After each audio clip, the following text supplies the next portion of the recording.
Selon la psychologie, les actions et les paroles d'une personne offrent des informations précieuses sur son caractère et ses intentions. Cela peut surprendre certains, mais c'est largement reconnu dans le domaine de la psychologie. Il y a une raison pour laquelle la psychologie criminelle suscite un intérêt considérable. Les humains sont naturellement enclins à se comporter selon des schémas prévisibles. Chaque action que nous entreprenons est profondément liée à notre subconscient qui représente notre véritable moi. Peu importe le talent d'acteur d'une personne, sa personnalité fondamentale reste inchangée. Avec cette compréhension, nous évaluerons si elle mérite vraiment votre temps. À la fin de cette vidéo, vous apprendrez à évaluer ce qui se cache dans le cœur d'une femme. Premier. Je suis occupé en ce moment. Reconnaître les engagements professionnels est un aspect essentiel de toute relation.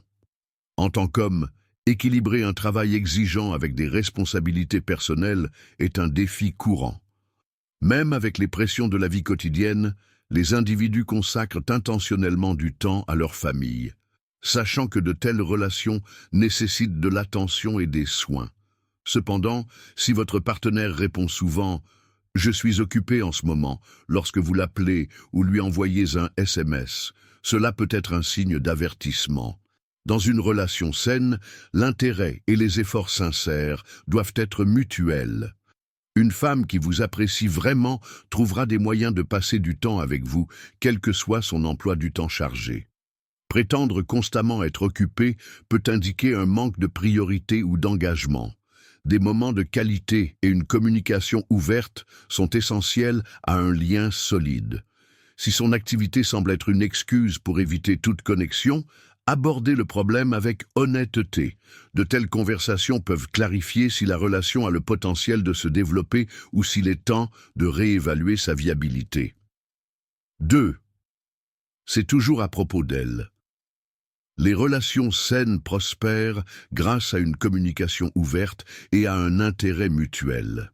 Si votre partenaire redirige constamment les conversations pour se concentrer uniquement sur elle-même, en particulier dans les moments qui devraient célébrer vos réalisations, c'est un signal d'alarme. Par exemple, partager des nouvelles sur une promotion devrait être un moment de joie partagée. Si elle oriente plutôt la discussion vers des questions triviales, cela montre un manque d'empathie et de considération pour vos sentiments. Une relation doit être un partenariat dans lequel les deux individus s'intéressent activement à la vie, aux rêves et aux aspirations de l'autre. Si son comportement porte constamment atteinte à vos réalisations et donne la priorité à ses propres intérêts, c'est un signe d'égoïsme. Réévaluez si la relation favorise le soutien mutuel et les expériences partagées. Une dynamique unilatérale comme celle-ci pourrait ne pas fournir la base nécessaire au bonheur à long terme. Troisième. Mon ex faisait ça. Une relation saine se concentre sur le présent et l'avenir plutôt que de s'attarder sur le passé. Si votre partenaire fait fréquemment référence à son ex, même dans des contextes banals, cela peut créer des tensions inutiles. Par exemple, faire un commentaire sur la façon dont son ex coupait les oignons différemment pendant qu'il cuisinait est à la fois hors de propos et potentiellement blessant. Un tel comportement peut indiquer un bagage émotionnel non résolu ou que vous êtes utilisé comme un rebond. Si ce schéma persiste, il est important d'évaluer si la relation est basée sur une affection sincère ou si vous comblez un vide émotionnel. Protégez votre bien-être émotionnel en abordant le problème ou en vous demandant si la relation vaut vraiment votre investissement. Quatrième, c'est de ta faute.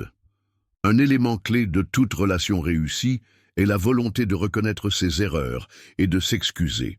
Si votre partenaire refuse d'assumer la responsabilité de ses actes et rejette plutôt la faute sur vous, c'est un signe d'immaturité émotionnelle. Les relations saines prospèrent grâce à la responsabilité mutuelle. Si les excuses ne vont que dans un sens, ou si vous êtes constamment blâmé pour les problèmes, la dynamique peut devenir toxique. Donnez la priorité à votre bien-être en reconnaissant ce comportement comme un signal d'alarme et en déterminant si la relation peut maintenir une base de respect et de compréhension. Cinquième, soulignez les défauts. Les partenaires doivent s'encourager et s'encourager mutuellement. Si votre partenaire souligne fréquemment vos défauts sans vous offrir de commentaires constructifs, cela favorise la négativité et l'insécurité. Une relation de soutien implique de s'aider mutuellement à s'améliorer tout en garantissant la sécurité émotionnelle. Si ces critiques ressemblent plus à une attaque qu'à une opportunité de croissance, il est peut-être temps de remettre en question votre partenariat. Une relation saine doit inspirer la confiance et le développement personnel, et non diminuer votre estime de soi.